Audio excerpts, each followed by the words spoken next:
Bonjour Saint-Claver-Oula. Saint-Claver-Oula, tu es journaliste indépendant en Côte d'Ivoire. Nous avons travaillé d'ailleurs pendant de nombreuses années ensemble et même avoir été incarcérés ensemble dans notre jeunesse pour avoir enquêté un peu trop sur les méandres de la filière cacao. Bref, alors je voudrais qu'on évoque les tractations politiques actuellement en cours en Côte d'Ivoire à 10 mois de la présidentielle, en commençant par la dernière sortie d'Alassane Ouattara sur sa candidature éventuelle à sa succession.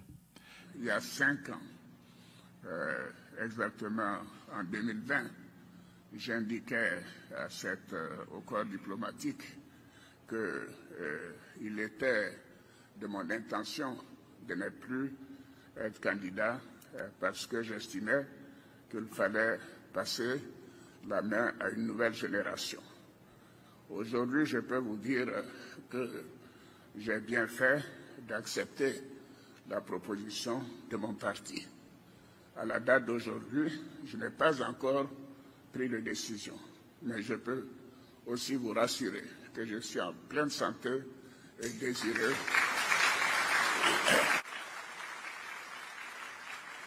Je suis en pleine santé et désireux de continuer de servir mon pays. Ben,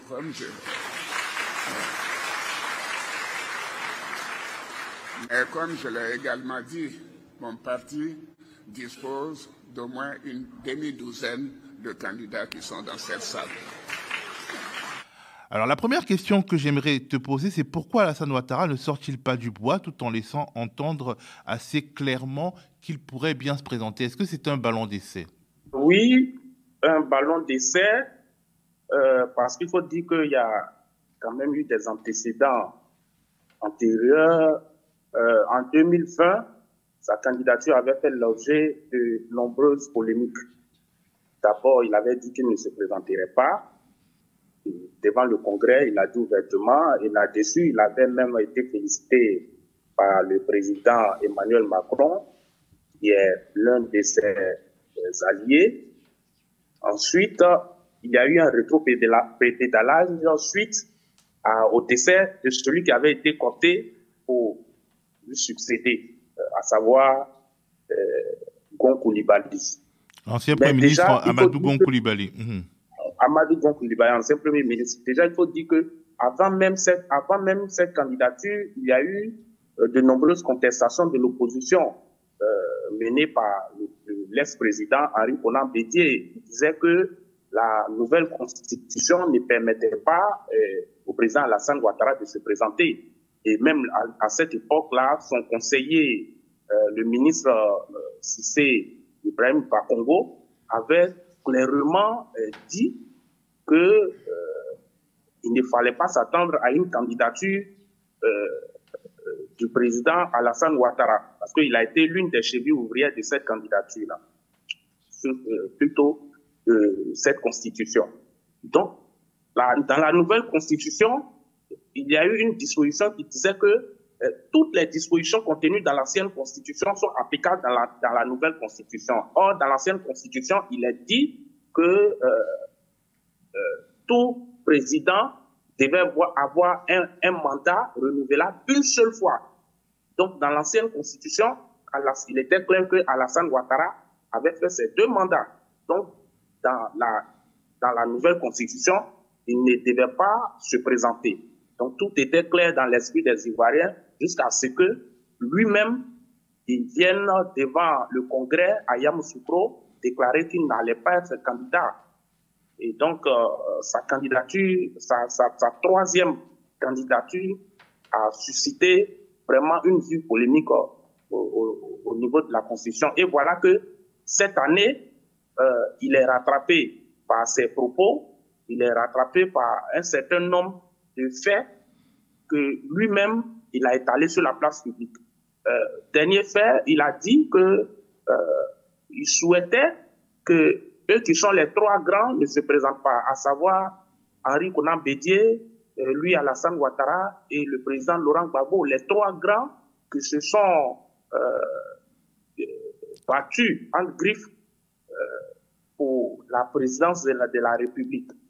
Et donc, le président Henri Konan Bédié étant décédé et le président Laurent Gbagbo étant dans les méandres de la justice, ce qui l'empêche d'être candidat et d'être inscrit sur la liste électorale, il y a une opinion qui s'attend que lui, aujourd'hui, Alassane Ouattara se retire tout simplement de la course à la présidentielle. Et donc, voilà un peu un certain nombre d'éléments qui font qu'aujourd'hui, contrairement aux autres années, il ne se déclare pas ouvertement et il continue d'entretenir le flou. Alors, il entretient le flou, mais il avance un peu, et il avance un peu lors des vœux au corps diplomatique. Qui dit corps diplomatique dit communauté internationale. Est-ce que justement, il essaye de voir, de tester la communauté internationale, notamment ses alliés occidentaux, la France et les États-Unis? Oui, c'est clair, c'est clair. Quand il reçoit le corps diplomatique et qu'il lui dit que il a encore des ressources nécessaires, il a encore sa santé et qu'il a à cœur de servir son pays et que jusqu'à présent, il ne se décide pas ouvertement pendant que ses partisans sur le terrain, c'est plus proche. Il y a eu la ministre Anne-Désirée Bouloto récemment qui a déclaré que le président Alassane Ouattara sera bel et bien candidat. Il y a des mouvements de soutien ici et là, et que actuellement au niveau du parti, du RHDP, tout le monde a à l'esprit que c'est le président Alassane Ouattara qui sera candidat et qu'aucune autre personnalité, malgré qu'il parle de demi-douzaine qui sont présidentielles, aucune autre personnalité n'émerge à 10 mois de la présidentielle. Il est clair qu'il envoie un signal qui tranche avec toute ambiguïté dans l'esprit des observateurs avertis, qu'il envoie un signal clair à ses partenaires internationaux. Il est en train de leur dire ouvertement que lui, son intention, c'est de se présenter et que au cas où on voit clairement, on entend parler clairement de sa candidature demain, que les gens ne s'étonnent pas et qu'il est en train de leur envoyer ce signal-là maintenant. Mais s'il a besoin de leur envoyer un tel signal, c'est peut-être parce qu'il a l'impression qu'ils ne sont pas tout à fait chauds cette fois-ci pour qu'ils remplissent. Oui, c'est tout à fait clair parce que en 2020, il faut voir que sa candidature même n'avait pas été appréciée par un certain nombre de partenaires. On a vu Emmanuel Macron après son élection qui a mis du temps pour le féliciter suite à des reproches, des critiques qui ont été formulées ici et là. Et encore, il faut voir aussi qu'il y a un nouvel acteur, voici en 2025, il y a un nouvel acteur, et non des moindres, qui, on peut le dire, sort du même système que lui, qui est aujourd'hui le président du PDCI RDA, qui est Tidjane Thiam. Donc, c'est clair que ses partenaires aujourd'hui pensent à un renouvellement de la classe politique ici en Côte d'Ivoire. D'autant plus que Tidjane Thiam, il est franco-ivoirien ou bien ivoiro-français. Il est issu du système méritocratique français, de l'école polytechnique. Il aurait pu faire carrière politique en France, etc. Et donc, bon, forcément, il est issu du système financier international et aussi de l'élite voilà, des grands corps d'État français. Alors, en 2020, Alassane Ouattara expliquait qu'il avait été pris de court après la mort de son dauphin Amadou Gon Coulibaly et qu'il avait été obligé de se présenter n'ayant pas de plan B à sa disposition. Là, il dit qu'il y a une demi-douzaine de potentiels candidats. Pourquoi alors se représenterait-il donc sans renier son fameux vœu de laisser la place aux jeunes? Il y a une contradiction, Saint-Claver. Oui, parce que ce qu'il ne faut pas perdre aussi de vue, c'est que autour de Ouattara, il y a aujourd'hui, même si cela ne paraît pas ouvertement sur la place publique, il y a vraiment une certaine bataille de succession que lui, sa présence étouffe. Parce que Alassane Ouattara, c'est le grand chef. C'est celui à qui personne ne peut refuser quelque chose au RHDP. C'est le grand chef qui parle et tout le monde exécute. C'est une personnalité très forte, une personnalité que personne ne peut oser contredire. Et le porte-parole de son parti, le ministre Gobena Adjoumani, lui-même, il a dit, entre les lignes, il a dit personne ne peut oser dire je dis comme ça, de façon triviale, que personne ne peut oser dire voilà, que Alassane Ouattara ne sera pas candidat. Et s'il doit le faire, c'est dans sa maison en présence de son épouse. Donc, c'est clair aujourd'hui que c'est lui le chef. Il n'a pas encore désigné quelqu'un.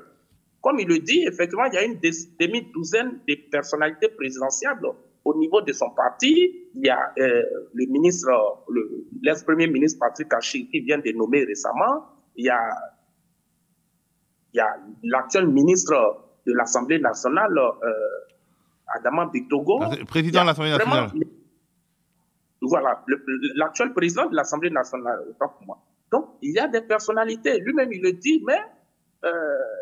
il y a également son petit frère, Birahima Ouattara, dit photocopie. Il y a son petit frère, Birahima Ouattara, dit photocopie, qui est présidentiable. Et donc, il faut dire qu'aujourd'hui, sa présence, d'abord, conserve la cohésion, l'unité, la paix au niveau du RHDP. Il y a cela. Et puis, deuxièmement, il y a aussi le fait que le RHDP a hérité d'une situation aujourd'hui, depuis 2011, qui fait que il y a beaucoup, il y a cette peur de quitter le pouvoir. Il n'y a pas eu la réconciliation en tant que telle qui a été faite. Il y a l'opposition qui grogne, même si ce n'est pas fait ouvertement. Il y a un certain nombre de choses, et je le dis en référence à une sortie de l'actuel président du Sénat, Kandia Camara, qui a dit en 2020 qu'il ne faut pas, parlant à ses militants, qu'il ne faut pas laisser le pouvoir à ces personnes. À l'opposition actuelle.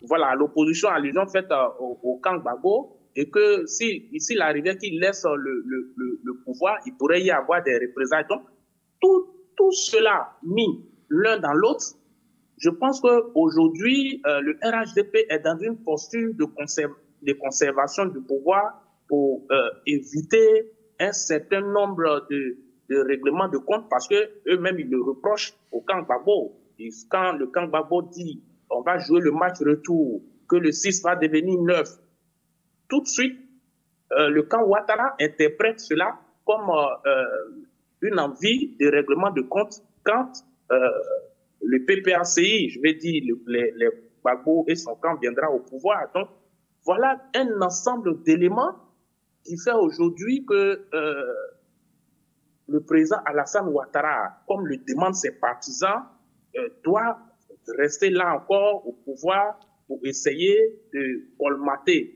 un certain nombre de brèches et puis aspirer quitter le pouvoir en 2030, c'est-à-dire faire, comme eux ils le disent, faire son deuxième mandat de la Troisième République. Alors, Alassane Ouattara envoie également un signal en faisant revenir Patrick Achi, son ancien Premier ministre, qu'il avait pourtant évincé assez sèchement en octobre 2023. Mais quel est ce signal? Oui, d'abord, dans un premier temps, il faut dire que Patrick Achi, il est du Sud. Or, le RHDP, de façon traditionnelle, a son bastion au Nord. Et il est reproché au RHDP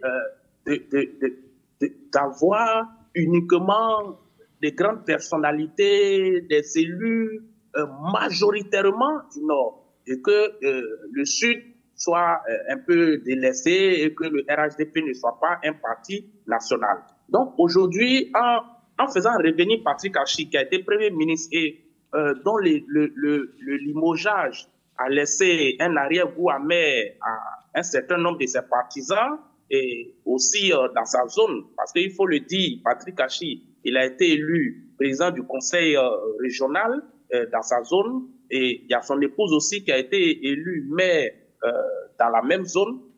Ça a réussi à fédérer autour de sa personnalité, de sa personne, une majorité de la population. Donc, ici au Sud, en nommant Patrick Achi, il faut dire que le RHDP, qui sera candidat en 2025, cherche à rassembler un certain nombre de personnes autour de sa candidature. Ça fait un. Deuxièmement, il faut dire que la polémique, l'ambiguïté que le président Alassane Ouattara entretient actuellement on ne sait vraiment pas si il se décidera véritablement à priver la présidence de la République. Est-ce que ses partenaires lui laisseront cette chance? Parce qu'il y a aussi ça, il faut pas l'oublier. Ses partenaires à l'international, est-ce qu'il y aura la pression? Qu'est-ce que cela va apporter? Tout ça. Donc, aujourd'hui, avec le retour de Patrick Achi,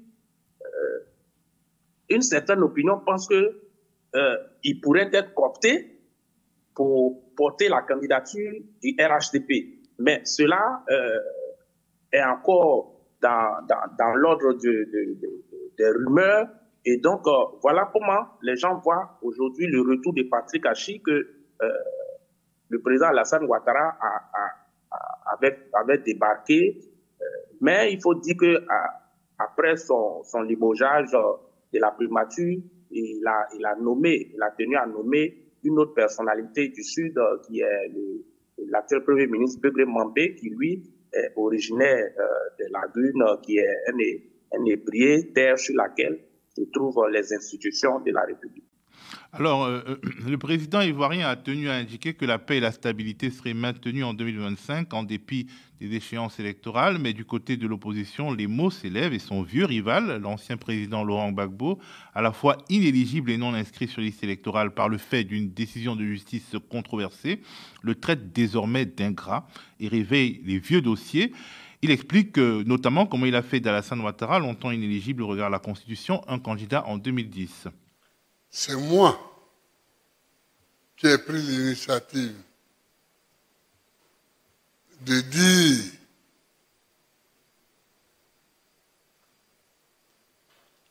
à Thabo Mbeki,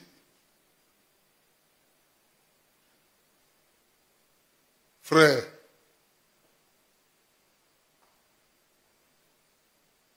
je n'ai pas peur qu'Alassane soit candidat. J'ai dit, comme j'ai moi aussi mes électeurs, et que mes électeurs ne sont pas pour sa candidature, si je dis à Abidjan qu'il est candidat, ça va me porter préjudice. Donc, toi, Thabo,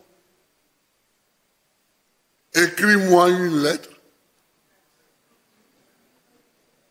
où tu me dis que tu penses qu'il serait bon qu'il soit candidat. En m'appuyant sur cette lettre-là, je vais autoriser toutes les candidatures, dont la sienne. Il s'est levé, il m'a embrassé. On a fait ça. Mais pendant que nous, on préparait les élections, et ils préparaient la fraude. Et ils préparaient la guerre aussi. Laurent Gbagbo, qui a connu le secrétaire général de l'ONU, Antonio Guterres, au sein de l'Internationale socialiste, et même du Comité Afrique de l'Internationale socialiste, a affirmé que les Nations unies faisaient pression sur Ouattara pour qu'il soit réintégré sur la liste électorale. L'ONU leur a déjà écrit qu'il faut mettre Gbagbo.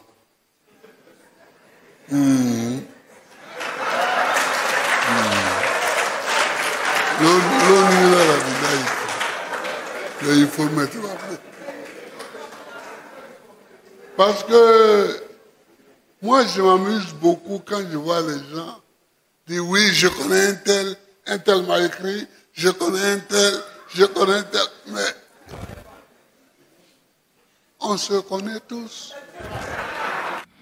Saint-Claver d'Abidjan, est-ce que le PPACI de Laurent Gbagbo a vraiment les moyens de créer un rapport de force sur la question électorale avec Alassane Ouattara? On peut avoir l'impression que Laurent Gbagbo, en sortant la carte de l'ONU, essaye de convaincre ses militants, ses partisans qu'il a quelques billes à sa disposition. Avoir les moyens de créer un rapport de force... dans la rue, par exemple. Je doute fort parce que il faut dire qu'aujourd'hui, le président Alassane Ouattara a toutes les cartes en main. pour le moment, le président Laurent Gbagbo et le PPACI s'inscrivent dans le dialogue. D'ailleurs, quand il dit qu'il a posé un certain nombre d'actes pour que Alassane Ouattara soit candidat, c'est un cas de conscience qu'il lui pose. Il attend que le président Alassane Ouattara lui ramène tout simplement l'ascenseur et que ce ne soit pas suite à des violences de rue. Sur ce point, vraiment, je pense que le président Laurent Gbagbo ne dispose pas de moyens pour vraiment établir un rapport de force avec Alassane Ouattara. D'ailleurs, les récentes reconductions dans l'armée, la police et la gendarmerie, les nominations qu'il y a eu, le maintien d'un certain nombre de grands commandements qui devaient aller à la retraite depuis et qu'il continue de maintenir, peut justifier le fait que le président Alassane Ouattara se donne tous les moyens, se donne toutes les cartes pour faire barrage à l'opposition.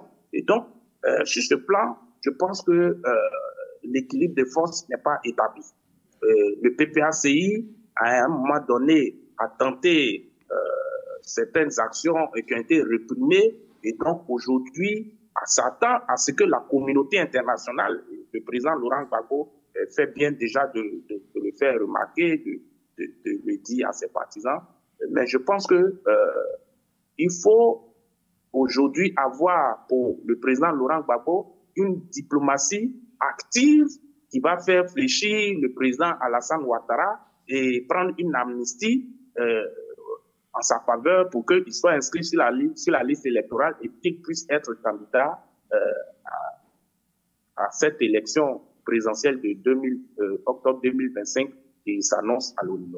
Alors, on peut aussi se dire que l'ONU n'a plus la même force en Côte d'Ivoire qu'elle avait entre 2002 et 2010, parce que de toute façon, même d'un point de vue international, elle est un peu affaiblie.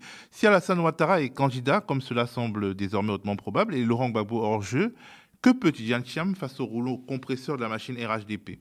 Surtout qu'il a toujours professé son refus de la violence en politique.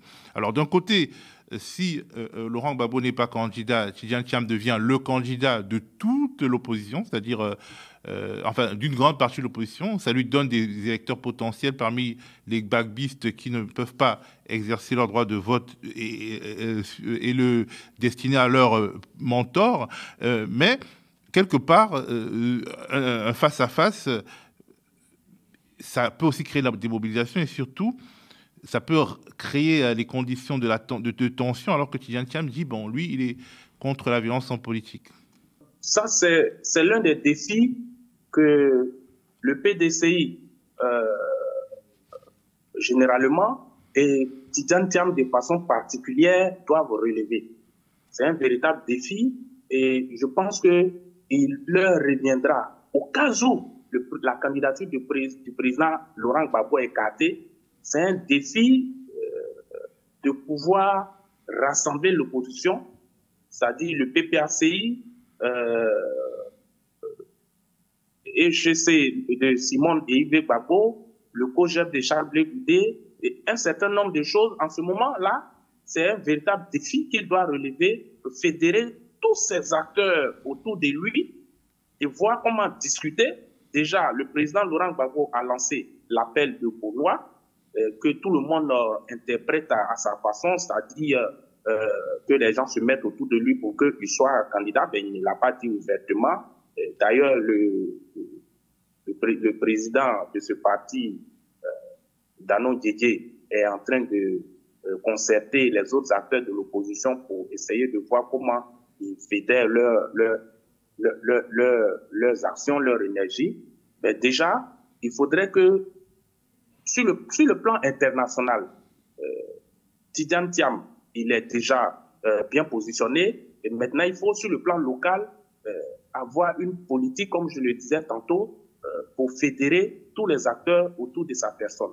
Si, tant que l'opposition, dans sa globalité, veut que le RHDP quitte le pouvoir, il y a des sacrifices à faire.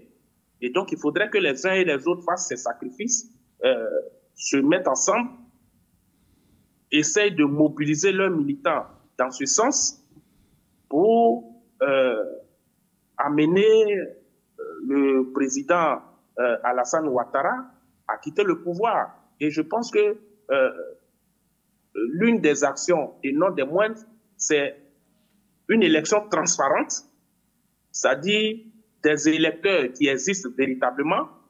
Comme il a dit tantôt dans son adresse à la nation, la proclamation officielle qui sera prise en compte par la CEI dans chaque bureau de vote, et puis réussir à mettre sur pied un certain nombre d'éléments qui puissent convaincre chaque acteur que son vote ne lui a pas été volé.